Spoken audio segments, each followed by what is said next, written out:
C'est quoi une mitochondrie? Allez, je t'explique en dessinant avec Tsuki. Les mitochondries sont des organites présents dans la majorité de nos cellules. C'est elles qui donnent l'énergie à ces dernières. On dit d'ailleurs que ce sont les centrales énergétiques de nos cellules. Elles produisent ce qu'on appelle l'ATP, qui est en bref la monnaie énergétique, l'essence de notre corps. Ici, on a la membrane externe. Elle a des trous appelés porines qui permettent de laisser rentrer pas mal d'éléments dont elle a besoin, comme les protéines, etc.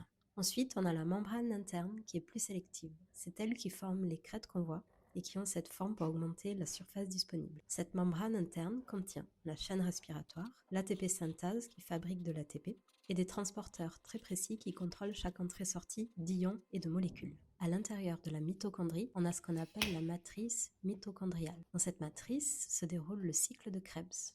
C'est une grande étape où la cellule brûle ce qu'elle mange, le glucose, les lipides, les acides aminés, pour en extraire de l'énergie. L'espace intermembranaire, c'est le petit espace coincé entre les deux membranes dont on a parlé.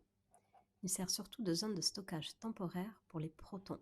En accumulant les protons, la mitochondrie crée une pression d'énergie. Ensuite, quand les protons retournent vers la matrice, cette pression est utilisée pour fabriquer de l'ATP.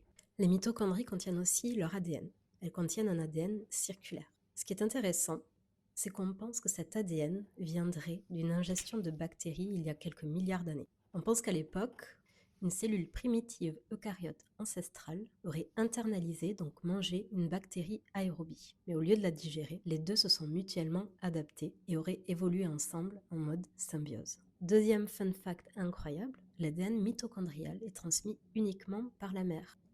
Ensuite, on a les granules mitochondriaux qui sont des structures situées dans la matrice. Ils jouent un rôle notamment dans le stockage des ions, comme le calcium. On peut les voir comme des petits dépôts logistiques qui organisent la disponibilité et le stockage des molécules. Et pour finir, on a les ribosomes mitochondriaux qui traduisent l'ADN mitochondrial en protéines nécessaires, garantissant à la mitochondrie un degré d'autonomie fonctionnelle. Un dernier fait intéressant sur la mitochondrie, c'est qu'elle décide si une cellule doit vivre ou mourir. En fait, quand quelque chose tourne mal, comme un ADN endommagé, une infection, un stress majeur, la mitochondrie peut libérer du cytochrome C dans le cytoplasme de la cellule. Et c'est ce qui déclenche l'apoptose, la mort cellulaire programmée. Et voilà le résultat de mon petit dessin. J'espère que vous adorez. Bisous!